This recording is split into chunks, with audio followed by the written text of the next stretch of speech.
Hello, welcome to Jewish Museum Milwaukee Museum Moments. We are excited to be sharing today with you about Shirley Abrahamson.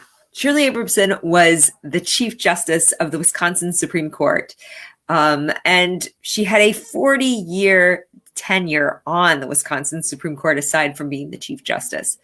So in thinking about this week of political upheaval and turnover and transition, we thought it would be an interesting story to tell about, political longevity and being engaged in in the courts and kind of looking at a local politician who impacted the state and beyond. Many of her opinions ended up in the Supreme Court, and things that were dissents that she had perceived as dissent ended up coming back and being seen as the prevailing opinion in the higher court. So she really has this tremendous career, and it felt like a good time to celebrate a career and a long career and a long tenure engaged in civil discourse and such.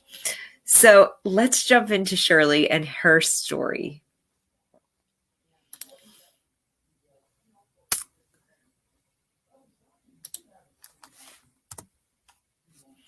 So she was born in New York to two Polish immigrants and grew up actually in that kind of challenging position that many children of immigrants do, where she's translating American culture to them and she's working through and helping them basically that she's learning how to be American and teaching them how to be American at the same time.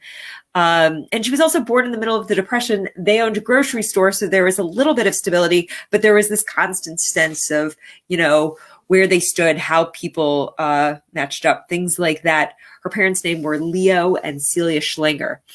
And she was living in New York. And by the age of 6, she had identified that she wanted to be a lawyer. She hadn't even met a lawyer at this point, but she thought, you know what? I know that this is something that is going to defend the rights of people, and I want to be more involved with that. She thought very early on about government as well, that she thought, you know what, I can be engaged in that. One story that may be apocryphal, but I found to be incredibly powerful, is that when she was very young, she was not able to get a library card. Her parents were renters, and they didn't own property. And at that point in New York City, or wherever she was trying to get a library card, I assume New York City, you had to have some sort of certificate that said, I live in this land and I'm not moving, I own it. But think about how limiting that is to a low-income child of immigrants who doesn't own their own property, they're renters. So she actually got the landlord to sign off so she could get a library card. But it became one of these things that, according to one article I read, was formative. This sense of access and who has the ability and what are the limitations were things that she was constantly grappling with. Shirley went on to law school. First, she went to high school, and she went to an interesting high school in New York. She went to Hunter College High School, which at that point was the premier high school for girls. It was established as a teaching high school to make teachers, but became, if you look at the who's who have graduated from Hunter College High School, it is a list of women of influence in the 20th century. In the 1970s, it became a high school that had men and women, but still it remains probably the preeminent public high school and really gave Miss Abrahamson the ability to become to rise academically, to have educational attainment. All of that was made possible because of that education. She goes on to New York University, where she graduates magna cum laude with a degree in political science. And then she goes to Indiana University Law School, where I believe it is there that she meets her husband, Seymour.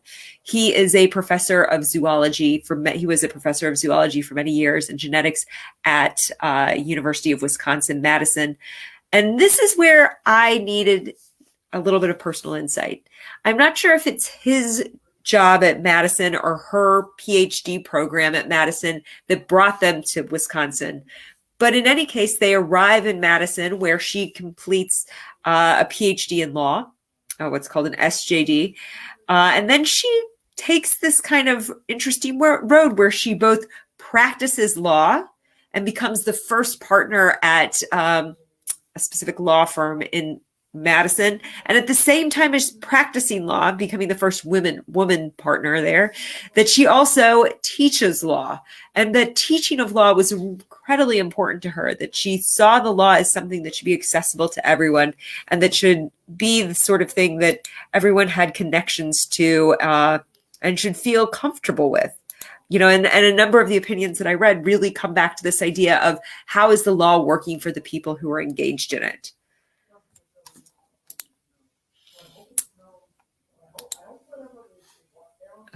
This is there we go. So Governor Lucy nominates her to take over a term of a Supreme Court justice who is retiring in 1976. Now, this was already a little bit contentious before then. In 1974, there had been an open seat and she was not appointed. And so there were some question marks in that earlier moment of whether this was anti-Semitism, whether this was sexism, what were the limits? And actually in the Wisconsin Jewish Chronicle, there's some very interesting articles where Saul Soren, who was with the ADL, what was then now it would be called the JCRC, is saying, no, it's not sexism. It's not, it's just, it wasn't the right time. She wasn't nominated. But 2 years later, she is nominated. In addition to being the first woman on the Wisconsin Supreme Court in 1976, she also, as I said, was the first woman to become a partner at the law firm of La Follette, Sinekin, and Anderson and Abrahamson. And she did that within a year. She actually felt that as a woman, she had not had barriers. So it's interesting, often when you're looking at Shirley Abrahamson, the place where you kind of start doing some comparisons is between her career and that of Justice Ruth Bader Ginsburg, that both of them were coming of age in New York around the same time. Both of them were establishing themselves in law schools when most women were not going to law school. And yet Ruth Bader Ginsburg, who again and again and again had to prove herself in New York in order to find her footing in the law field, it doesn't seem to be the same barriers were existing for Abrahamson in Wisconsin. So it's an interesting, maybe it's an East Coast Midwest thing. Maybe it's the difference between their purviews in the field of law, but it is an interesting distinction to note. In 1996, she is appointed Chief Justice of the Wisconsin Supreme Court. And to that point, the person who becomes the Chief Justice is always the person who served the longest. So she holds that until 2015, when the assembly changes that to make it whoever is selected by the other justices. And at the time, this is a really hard, she says they should allow her to play out the rest of her term. They don't. Initially, she sues and then she pulls back. But I do think it was a bit of a heartbreaking moment that she had been the Chief Justice at that point for almost 20 years and definitely is the longest serving Chief Justice. She is the longest serving member of the Wisconsin Supreme Court. She served for 42 years. This is a picture of her becoming the first female Chief Justice. Interestingly, she was sworn in by Chief Justice of the U.S. Supreme Court, Rehnquist, who was also from Wisconsin, but was politically on the other side of the aisle, although she really hated labels around, what her politics were, and in fact, didn't like labels particularly at all. When asked very early on, and I'm sure this was a very different answer by the time she retired, in the 1970s, when asked if she was a feminist, she actually kind of bristles at that in one article I read, but clearly lived the life of active feminism and took this. Some things to note about her personally. One thing is supposedly she needed very little sleep, and it would not be unusual for her to be working 11 o'clock at night, that she was someone who needed 3 to 4 hours of sleep. She was known for being very charismatic and personable. Many people who knew her would call her Shirley, not Chief Justice, not Justice Abrahamson, that she really had this kind of very personal connection.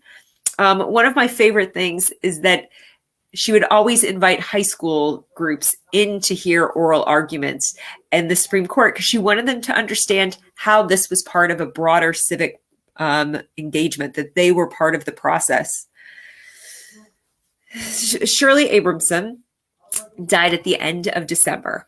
Oh, wait, before we get to that, this is what her statement was in getting sworn in. And again, she's being sworn in by the Chief Justice of the Supreme Court as the Chief Justice of the Wisconsin Supreme Court. So she is talking about the distinction between the state and federal systems. Ours is a constitutional structure that delicately and deliberately balances power, dividing, if not only among the three branches of government, but also between the federal and the states. And while there is always tension, the constitutional partnership has as its goal a government that serves its people effectively, and above all else, fairly. So I think that that's a statement of, what she's looking to accomplish as a justice and what she did in part. And certainly that idea of having effective and fair judiciary was important to her. That one of the big things that she pushed was this idea of having trials and things that would be efficient for those involved in the criminal justice system. She, as I said, was on the Supreme Court for 42 years. She wrote thousands of opinions. And in fact, in her first year, I think it's like 57 or something. She authored more than 450 majority opinions. And she just is this towering figure in American law. She has so many different awards and honors and accomplishments. And one thing that's interesting to note is that she was twice on presidential shortlists for to be nominated to the Supreme Court, once in the 1970s by Jimmy Carter. So that would have been very early in her kind of judicial career. And in the 1990s, when Bill Clinton nominated Ruth Bader Ginsberg, also on that short list was Justice Shirley Abrahamson. Nope, that was not the thing that I wanted to go to. Here is what Ruth Bader Ginsburg said in 2019, in a ceremony to honor Justice Abrahamson. She says, "Among jurists I've encountered in the United States and abroad, Shirley Abrahamson is the very best. As a lawyer, a law teacher, and a judge, she has inspired legions to follow in her way, to strive constantly to make the legal system genuinely equal and accessible to all who dwell in our fair land." And I think that there is this sense of, kinship there, that they both saw their role on the courts is speaking to those kinds of big issues. As I said, she died in December of 2020. And her legacy is really, as her son said, is really this legacy of work, of being engaged, of being tireless in the pursuit of justice. Tony Evers says her legacy is defined not by being the first, but her life's work of ensuring she would not be the last, paving and lighting the way for many women and others who would come after. I want to thank my fabulous intern, Emma Gasinski-Rose, for helping me with this research. I want to also thank our generous supporter, Robin Cohen, and I must thank the UW-Madison Library, the Wisconsin State Historical Society, and the Library of Congress for sharing images with us today. So thanks so much. If you've enjoyed this or any of our museum moments, please go visit our website, Jewish Museum Milwaukee. We have so many other things going on, and you can make a donation there if you feel so inclined. And have a wonderful day, and join us again next week, Tuesday.